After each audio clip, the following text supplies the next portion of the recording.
Wende!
Wow, that was incredible.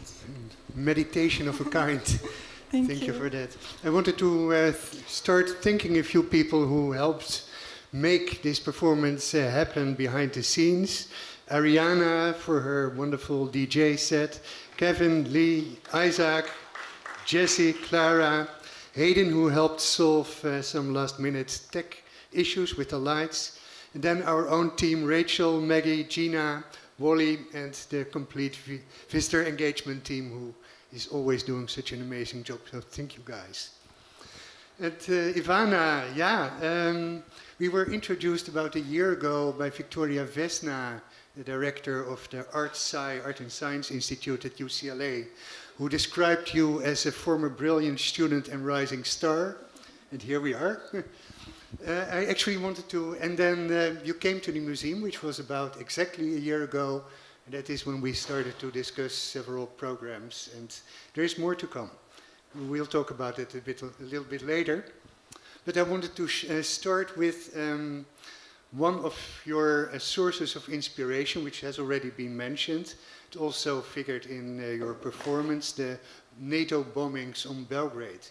You were, I think, 4 years old when that happened.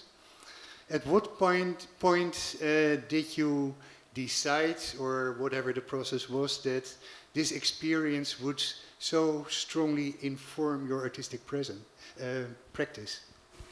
I think it wasn't really clear to me until later, almost like 2018. So now, almost 5 years ago, I started actually, there was multiple events kind of that made me realize that sonic memories are also important. And a lot of times I was growing up thinking, oh, it really didn't affect me because all of these events, I was too young to remember anything.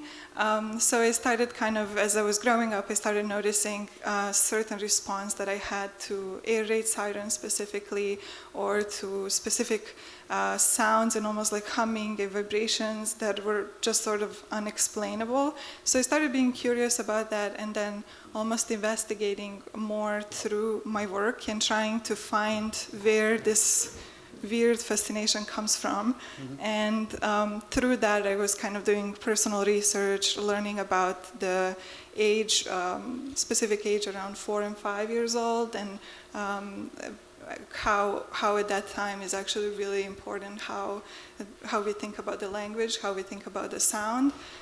So these kind of really specific formations between, I would say, 4 and 5 were so interesting to me, because I was 4.5 when the bombing was happening in Belgrade. So I was just very, very interested in that era.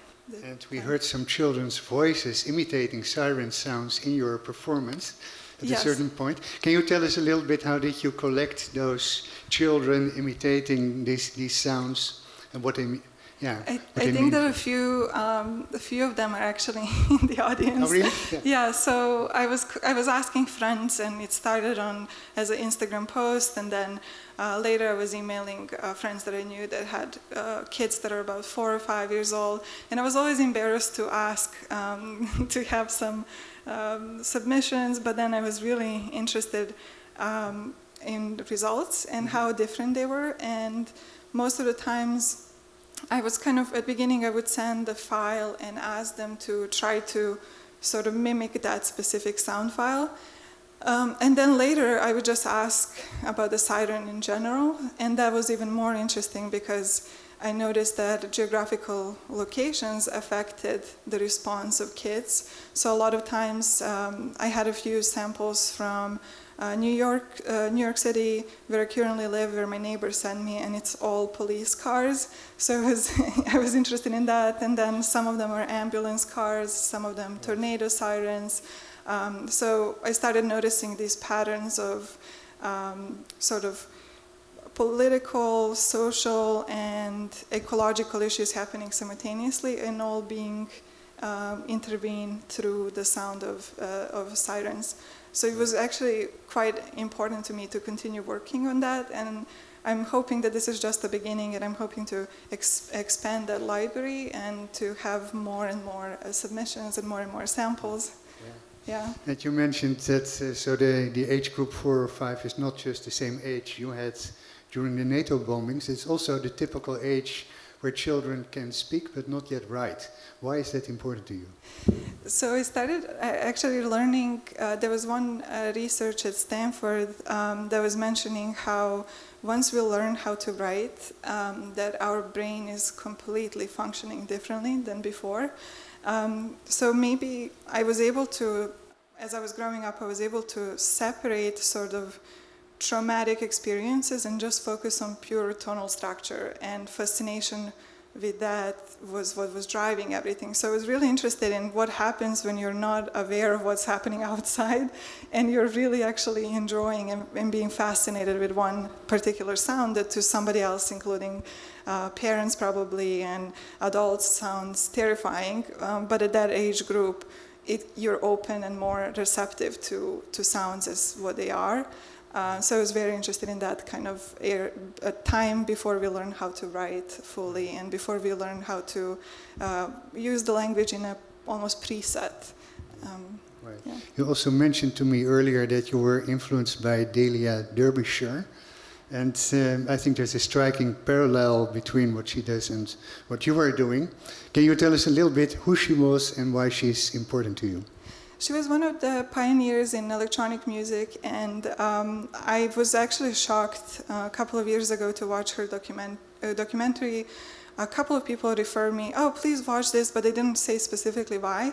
So in the middle of the documentary, I almost freaked out that she's telling a story that she was 4 years old during the bombing of Blitz, and she specifically talks about a relationship between air raid sirens and electronic music. So I was feeling like I'm on the right path, and that almost I wasn't alone, and that something that was personal is more universal. When I learned about her story, actually was quite important for my own research. So I spent a lot of time at a library for scientific instruments at Harvard, which is where I found all the really early inventions of sirens, which influenced my thesis at Yale. It was actually some early inventions that were kind of discarded later on, but Rudolf Koenig was like developing these sirens that look like discs that are spinning, and that actually opened a whole new Pandora box of inventions and designs and different kinds of ways to think about the siren and oscillating sound. And I was trying to do some of that today and to incorporate also custom-built sensors to sort of control and create that feeling of oscillation that the siren does. And you did that by generating sounds by moving your hand, among other things, which then is a link maybe to our exhibition, current exhibition about surveillance and counter-surveillance, where we have a theremin that also worked with your hands and electromagnetism. We asked all our performers at the A-frame to make a connection between your performance and the museum or the exhibition specifically. Can you tell us a little bit about your thought process there? I think that there's actually so many connections, and we're currently talking about and starting to teach on Monday, actually tomorrow, a class at UCLA that's called Art, Science, and Technology, and I'll be bringing my students to see the exhibition, and actually a few of the lectures that I'm covering are including a few pieces in the exhibition. I'm very interested in technology that was developed to avoid certain repressions, and in a sense of like how creative, and it's really inspiring to the moment that we live right now, how this like kind of oppressive moments can also create most creative times for artists and just for people in general. So I was shocked when I found I actually, since I was a kid, I was collecting a lot of rib records from different Soviet Union countries, and they were selling them on the streets and whatnot. So it was really, for people who don't know about these, they're X-rays with records that are engraved of certain songs that were prohibited in the Soviet Union. So you can often find, I don't know, Beatles and Elvis Presley on these, and they're on the scans of X-rays, including also theremin and including many different pieces that are in this PSD exhibition. So it was quite inspiring to see it all in one place, something that I was sort of thinking about and collecting for a long time, and just walking in and seeing it all in one place was really amazing. Perfect, thank you. I also wanted to talk a little bit about the connection between sound and image. Your images fell into two categories, you could say, the abstract ones and the not abstract ones. Let's start with the abstract ones. How do you see this connection between image and sound? Are the images a direct translation of the sounds, or do they have another correspondence?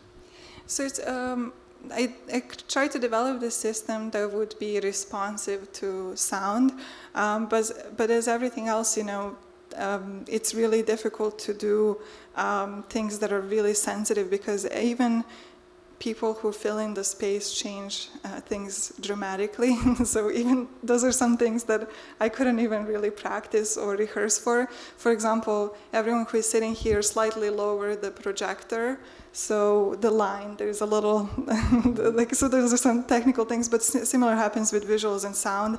Every single person in the space and the sounds that are made by audience were triggering certain visuals too. I also used, it's sort of like a array of effects that are being triggered either by sensors or audio input that's being played, or even the input from the audience too. And then there were the birds, which is interesting already in the sense that birds happen to have their own dialect in different cities. There's a parallel there. What is the significance of birds in your work? So I've been fascinated with, how do you call it, a flocking effect, when birds fly together. Mm-hmm. And so I started just spending a lot of time watching videos of that, and also trying to make some of my own footage. And I don't know, it's sort of like, I'm not seeing it, I'm trying to think about it also mathematically, and can we calculate that? Can we connect that to sound as well? So I started doing some mapping of these visual things that would trigger the sound too. So kind of going reverse way, and that was inspiring and interesting. But birds in general, I mean, there's so much, so many symbols in just the birds alone. And I actually lived in Topanga for a couple of years during pandemic, and there was one evacuation where I realized that birds are almost like a natural sirens. There was a day that I lived in this really, it's called Mesa, for those of you who are familiar with Topanga. So it was really loud birds all the time, and then one day there was no birds at all. And a couple of hours later, we got mandatory evacuation order to leave. So I realized that birds knew before us, and there was no sirens and no other signals. So I started kind of being fascinated by them and using them as a kind of part of the visual references for that too. Thank you. So last but not least, you are also going to be our special guardhouse artist in spring 2026. You might have noticed that an East German guardhouse in the garden, which originally stood at the entrance of the East German News Agency. And we invite artists to do projects around or inside or outside that structure that connect to the history of it. Can you give us a little insight in what you're planning to do there? So I feel on the spot, but I think that space is so inspiring to me. I always even in galleries or museums, I always like to look for other spaces. This is maybe challenging for me to work in a space that's so preset in what it's supposed to do. So I was trying to kind of determine and kind of break the idea of what the stage is, but then that space in between the gardens, in between the theater, in between the museum and exhibition space is just perfect. And I'm planning to do an installation that would be holding a set of sirens inside of it, and it's going to take I'm planning to work with a few physicists to calculate, there's a way to synchronize sirens very specifically, and then when they're synchronized, they sound like a beautiful ambient composition. But it happens it's very difficult to calculate, but if it's a small space that's super controlled like that one is, I'm hoping that a couple of engineers that I was talking to, they were like, oh, I don't know if it's possible, and then I talked to a few physicists and they were like, yeah, it's very possible. So I don't know who to trust, but I'm working on that right now. Yes, I'm working on that right now, so it will be interactive installation where I'm hoping that people will be able to synchronize these sirens if they're working together. And that's something I'm interested in, kind of like collaborative effort to make something, make a change. Yeah. Fantastic. Ivana, thank you so much for... Thank you for having me. Fantastic performance. Yeah. Thank you. Yeah. And I'm very excited to be here, and this museum is just really a dream and connecting all these things. So thank you so much for inviting me. Great. And we have a reception afterwards. I think you will linger around. So yes. If you have any questions for Ivana, please don't hesitate. Okay, thanks. Thank you.